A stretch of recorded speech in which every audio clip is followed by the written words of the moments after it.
welcome to On the Rise with Miss Phoenix. I am your host, Miss Phoenix. Here is where we talk to everyday people about everyday issues, where everybody has a voice, where everybody can share their opinions, where everybody can share their experiences about their life, about their journey, and here where they can encourage someone else to be a greater them. So we want to thank you for tuning in today. I want to thank my guest for coming today. She is such a busy person. She has so much going on. As you can see in the background, she is in her studio working, and we're going to share what she got coming up.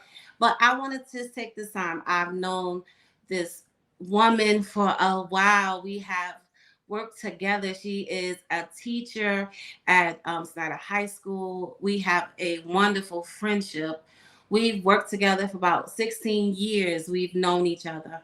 And so I just wanted to give her a platform because she has done so much in the community. She has been recognized on so many levels, but more than that, she has such an awesome story to share. So I'm going to take this time and say thank you. Welcome to my guest, Danielle Scott. I'm going to give her a moment just to introduce herself and tell a little bit about her.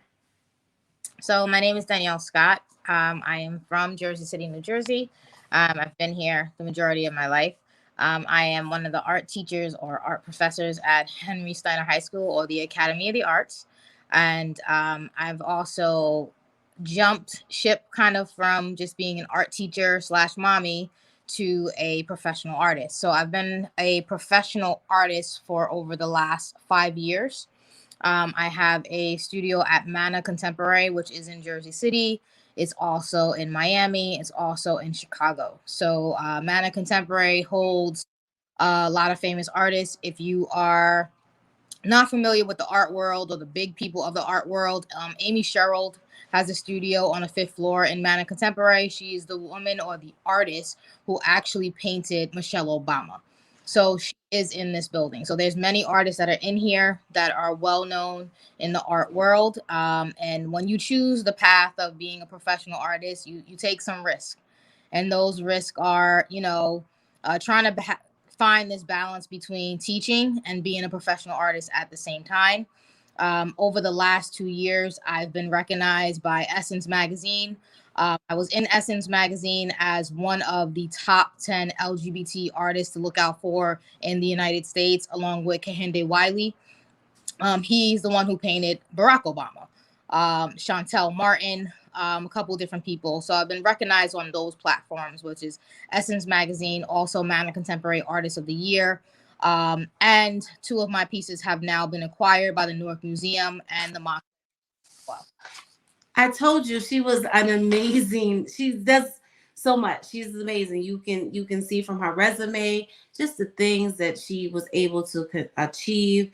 She said something, and I want to just go back to that. You were talking about balance, and you mentioned you're a teacher, you're an artist, and you're a mom. How do you find the balance of all 3 of these hats? Because I know as a professor, a teacher, you have students who pull on you, that require you. As a mom, our children need us, and we have to find balance to that. But as an artist, I know that it takes time for creativity to happen, for things to happen. So how do you find balance in that? so some people think I'm nuts. You see it every day. My schedule is ridiculous. So my schedule is I teach from 8 to 3. That's a full-time job, and I'm a full-time artist. So that means when I check out of Snyder and I come into my studio, I check into my studio at 4 o'clock right after, and I don't really stop. I'm in here. I could be up for 3 days straight, and I might crash midway. But I treat being a professional artist the same thing as having a full-time art job. So if I can give 8 hours to teaching, I can give more than 8 hours to creating. But as you know, it takes longer for creatives to create in 8 hours. I can come Yes. in here and say 2 hours, but then end up being in here until 6 o'clock in the morning when I have to rise and get ready to go to work. Okay. I have a question. So you were just talking about your life and some of the pieces and articles that you have been in, what inspires you? What makes you give you that creativity to create a piece? Or because like you said, as an artist, it takes some time. So for you to transition from, full focus teaching and parenting to, like you said, 5 years ago, to becoming a full artist, what has been some of your inspiration? What has been some things that have caused you to, oh, look, I'm going to the studio because I have to create this piece? Just the world around me. My work is based on society in general. It's based on politics. It's based on social justice. It's based on political justice. It's based on feminine rights. A lot of the work right now is very heavy with the the killings of young Black or brown men and women of color by cops, or just being killed innocently. Mm-hmm. Um, have my last solo exhibition was called "They Don't Know Who We Be," Mm-hmm. and was based on Dr. Martin Luther King's speech that his 4 children should be known for the content of their character and not their skin tone. Okay. That piece was inspired by my son. My son Mm-hmm. happened in Syracuse. My son woke up with a knife to his neck, Wow. and his roommate said to him, "You know, if Trump doesn't win, what I'm gonna do to you, nigger." So Wow. that inspired They Don't Know Who We Be. And when I was going to pick up Jacob and riding back, I happened to be listening to DMX, and Mm-hmm. DMX song came on, and I just kept thinking, like, they really don't know who we are. They, Right. female, male, it does not matter, and we are walking target because people don't know who we are. So that series was inspired by Dr. Martin Luther King. So my son is positioned holding a mugshot sign, Mm-hmm. and all 25 males in my family, I photographed them the same way, and I had them hold the character of who they are: a mother, a son, a father, an Wow. uncle, Yes. they're a lawyer, so people would know exactly who they are and why they are important to this world. You said something. You said society, what we live in, politics, and different things. Have you found yourself receiving backlash or ridicule, or by people who don't understand your work, who see your work and say, why did you choose this avenue? You're such a great artist, you could have went this way with that or that way with that. So with that, have you found yourself dealing with that, and if so, how do you handle that? Actually, it's actually in reverse. I am an oil painter, so I used to paint safe and Okay. create really pretty paintings. And I had went home to I'm Afro-Cuban, as most people know. I went home to Cuba during the Havana Biennial, which is a major art event. And when I Hmm. was in Havana, I noticed that artists, Cuban artists, create with no boundaries. Okay. So I was playing it safe. So when I came back 3 years ago, after a couple trips back home to Havana or to Vidado, which is where my family is from, Hmm. I I need to stop playing it safe. And I started creating outside of what I'm my norm, Hmm. and things that made sense, telling our story. So my favorite singer is Simone. Hmm. Nina Simone said the artist's duty is to tell the times. Right. So that's in my head every time I come in my studios, that our story needs to be told. If we don't tell our story, somebody else is going to tell it, but they're going to tell it the wrong way. That's Right. just like what our students are learning in history class. Are they learning everything that they're supposed to learn about being a child of color? No, they're not. They're learning the basics. They're not Mhm. learning. They're not discovering who they are, and they don't know past Dr. Martin Luther King, or just think of the basic things that they know. Rosa Parks. They don't Right. know outside of those things, or Malcolm X. They don't.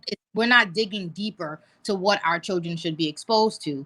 So my series that I'm doing is bringing that history to light of what we should know, what we should be told. So as you were saying, that is something that should be taught as the teacher, as the art teacher. Do you encourage your students to step outside the box? Don't Mhm. play it Wait. safe. Show who you are. Express your opinions. Express your voice. Because so many times, like you said, um, the kids are not learning who they are. They're not learning true history and true facts, and not many people in education is pushing kids to find who you are, find who you are as a person, and let your voice speak. So with that being said, and I see you shaking your head, you say yes. What have been some experiences as a teacher, because like you said, you transitioned from just full blown being a teacher and now you're a full-time artist, and I'm pretty sure that your students see you and they see your work and they see your drive. So what has been the response with your students and the interaction with your students as you're in this, I'm just gonna say famous, because I'm just gonna speak it, because I'm gonna speak it. I'm gonna speak it that I'm gonna walk on a wall someplace and see your painting hanging there, and I'll be like, she's famous because I know her. Like, so what has been your experience with your students of stepping outside the box despite whatever people may say and being you? Well, I'm learning now. I mean, I've been teaching for 21 years. So that Mm-hmm. tells, so it's been 21 years as a teacher, and my changing style has changed from the Okay. beginning. Where I'm now telling my students, like, there's many ways for you to create something. It's not just one way. I want you to Right. create your way. I want you to express exactly who you are. You're not to hide yourself. And I've started to, as you know, I mentor students all the time, and I take Mm-hmm. these students. I've started to mentor two girls that are in the JC Arts program, and I'm mentoring them because they started um, not wanting to create their series or what they're working on because someone told them that. Why would you even want to say that? Why would you even want to tell Wow. that, show that? And I Mm-hmm. had to listen. That's a part of you Right. because you're create. The one girl's creating this piece where her face is covered with watermelon. Wow. And what she wants to do is bring that stereotype back and say, listen, this is something that people have been said that this is what we do. This is Mm. brown. We have watermelon and we're eating chicken. So Right. bringing back that stereotype and that story so people can really understand how offensive it is to Right. put these images out. So someone told her she shouldn't do that, and now she's creating this other series of these women of color with these different crowns. It's just amazing what she's Wow. doing. And she's been coming into my studio. She talks to me. She follows my Instagram page. Mm-hmm. So just so she can get the inspiration, so I could use her as an example, and the other Okay. one.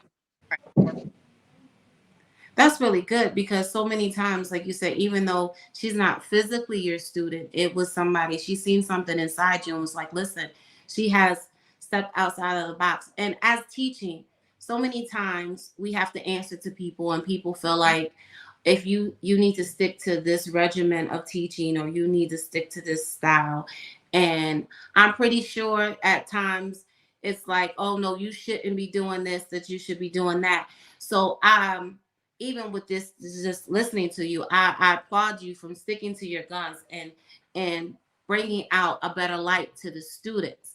But you also have a different story. Like, you have a journey. Like, as an artist, there's many hiccups and there's many things that Oh, happen. Um, so do you mind sharing something you just recently went through? Because you said I've been teaching for 22 years, and many people be like, okay, she's teaching, she started artists, and then you had all of these, like, you're in museums with famous people, you're in different things, but then you just experienced something, what do you mean? your surgery. Oh yeah. So so so I am handicapped. So let's just put it that way. If I take my glasses off, I basically can't see anything. I can see some color, but I can't see outside of that. So I have a disease called keratoconus. Keratoconus is a South Asian disease, and a lot of South Asians carry this. My dad is Filipino. So when about 7 years ago, I had my corneas replaced, and so that means I have someone else's corneal implants placed into my eyes. Mhm. With COVID, as we all know, we had to teach virtually, and we were behind the screen. So the blue Mhm. screen making my eyes and the corneal implants even worse. So it got to a point that my vision was completely blurred, and there was like this halo over it. Even though they did the surgery, I am legally blind. Um, so he went back in, he took the halos off of it. But even as an artist, just imagine an artist, photographer, us being legally blind and not having the sight to see what we need. It Right. is hard. It causes artists who have disabilities or have a to become very depressed and Right. feel we can't get out of this so we can continue to create. So I Mhm. second surgery.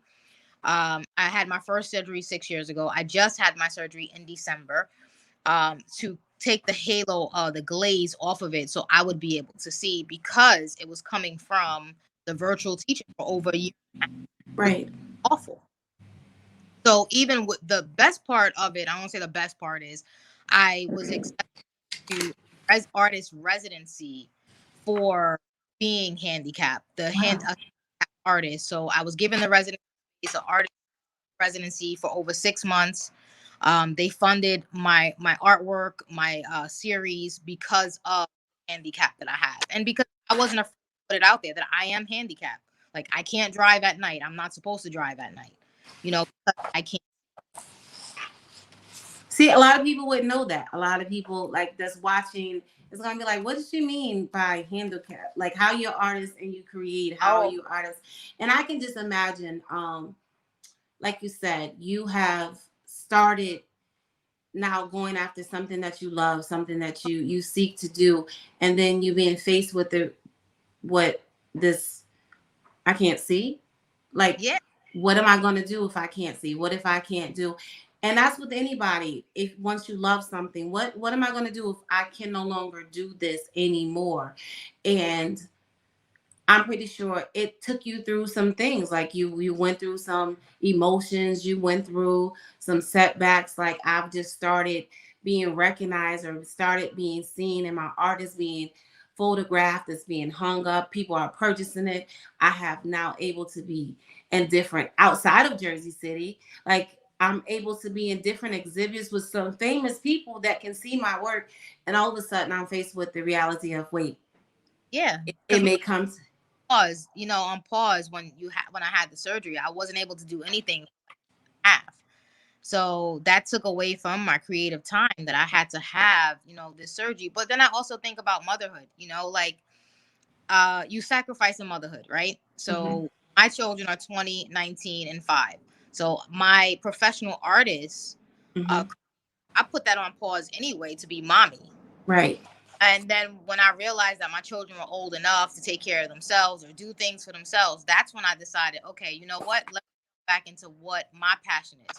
I could teach art all day, Uh but huh. I Right. love I love my yes, for my kids, I love them, but that's not fueling my happiness and what I need to continue on my journey or my path, because I've been an artist since I was 5 years old. I went Okay. to art high school. I went to arts high school in Newark. I went to School of Visual Arts in the city. My background is art therapy, art education, and fine arts. But yes, I can teach, but teaching teaching makes me happy. Yes, I enjoy that, but it's Hmm. nothing like creating my own work. I can teach it, but I need to Right. create well. It's my own therapy for myself. Right. You said that. You said it's your own therapy for yourself. So, what would you say to upcoming artists? What would you say to someone who's going to watch this replay? Somebody who um is discovering art, trying to discover their love and their passion.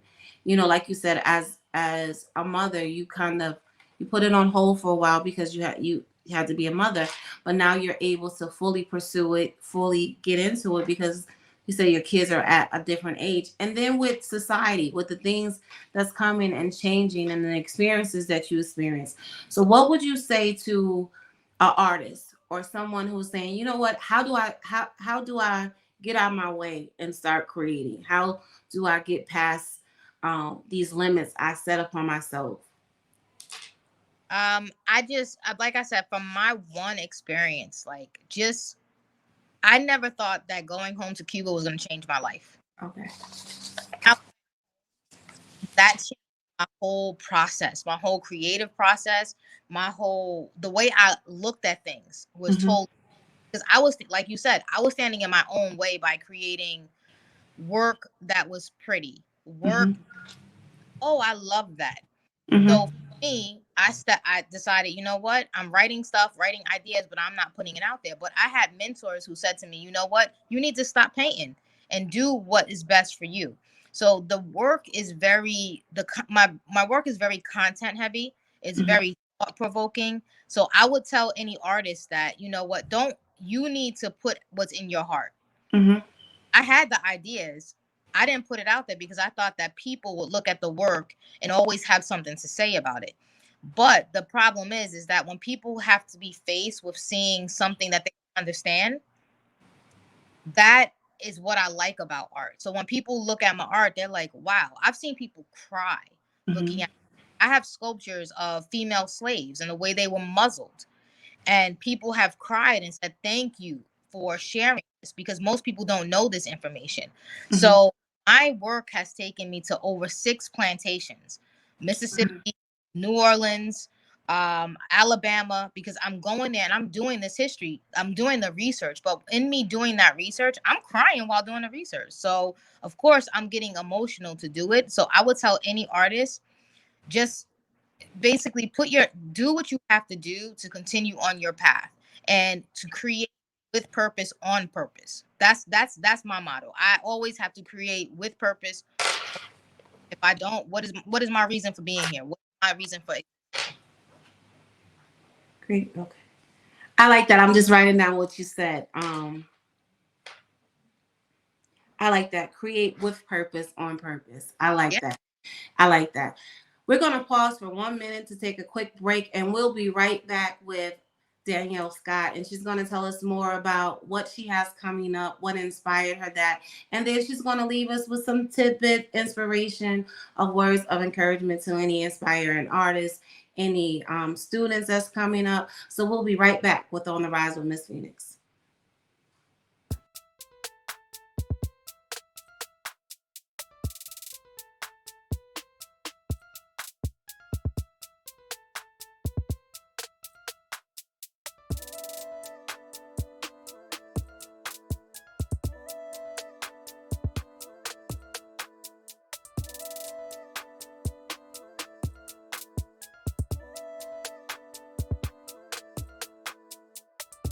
Everybody, we're back to On the Rise with Miss Phoenix, and I'm here with my guest, Danielle Scott. I thank her so much for joining us today. She has shared so many stories. She has inspired us. She talked about her teaching. She talked about motherhood. She talked about her transitioning from just being a teacher into becoming this artist. She has been displayed in places that I'm sure she didn't even think that she would be. And I just look forward to everything else that she has. I'm a fan. But I'm going to give way. She has some new things that's coming up. So Danielle, if you can tell us what you have coming up. Okay. So this Saturday, which is March 5th, I have a solo exhibition coming up. It's 15 paintings. The solo is called Birth Her. So the series one, so artists always say we give birth to our paintings, or we give birth to our pieces. So the solo is a dedication to women and girls of color. So I've seen one of the pieces be up, and then little girls go up to it and turn around and say, "Oh, mommy, I see myself." So this series is paying homage to our ancestors, our aunts, our grandmas, our umis, whomever you want to call that woman who inspired you. So the women that are in these pieces are old images that I've researched. I've crowned them, and I've given them a story. And there's the stories that have never been told, never been heard about them, giving them some type of voice. They're being adorned and they're being crowned with necklaces. They're placed, their backgrounds, a lot of them are placed on 14 karat gold. There's, I can actually, I don't know if I can flip this though, so you can see anything. There's a couple in here, but if you come, like I said, to the solo's at Bridge Art Gallery in Bayonne. The address is 199 Broadway.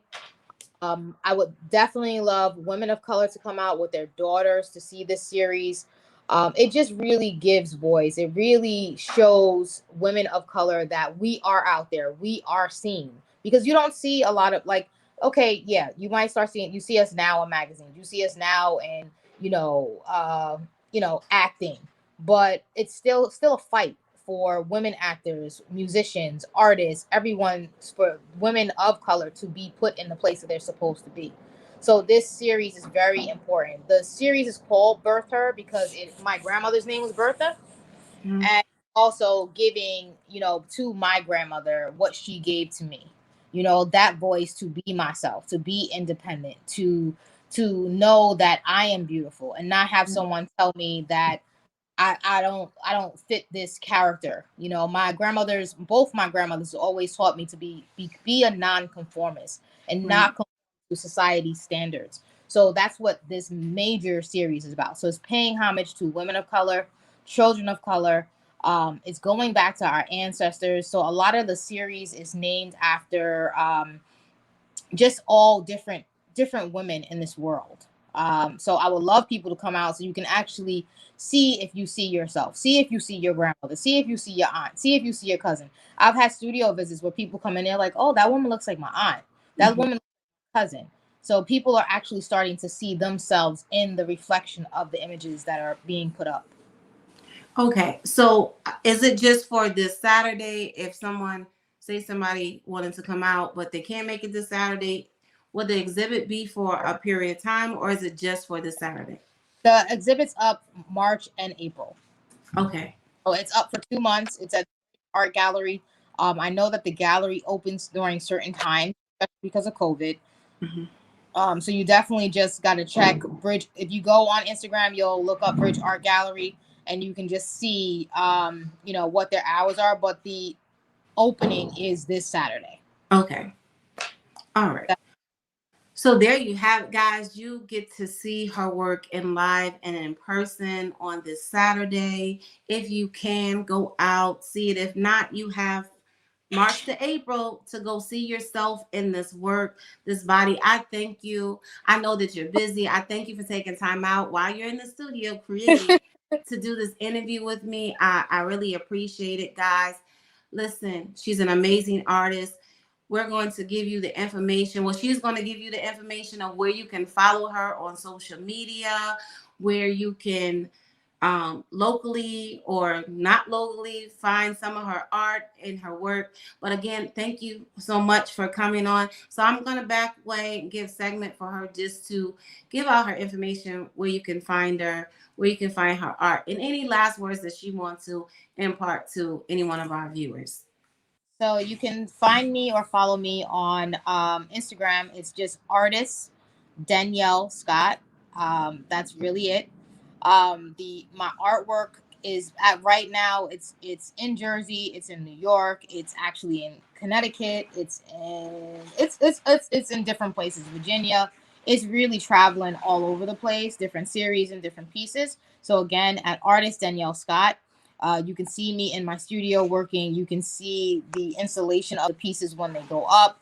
You can follow where my work will be going. I have another solo coming up in October. That's going to be in Newark at Gallery of Farrow.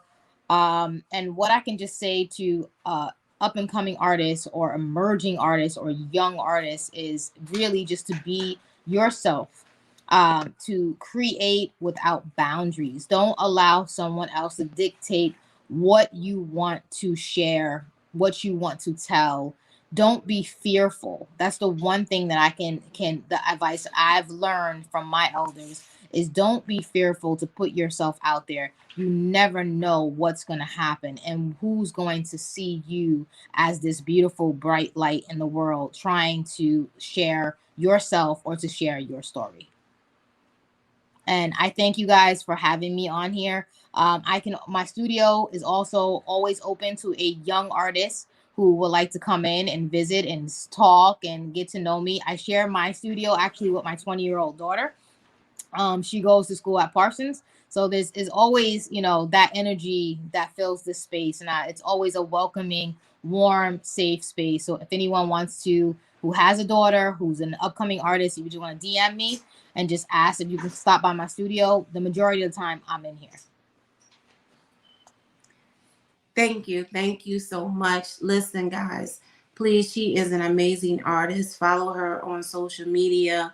Check out her work in different places and tell someone. You may know somebody who is an artist. You may know somebody who may even need a mentor or someone to guide them on their path. She says she's available to help. She has an amazing story. She only hit the surface of who she is. She is a wonderful person. I thank you for joining in and being a part of the show and being on the rise with Miss Phoenix.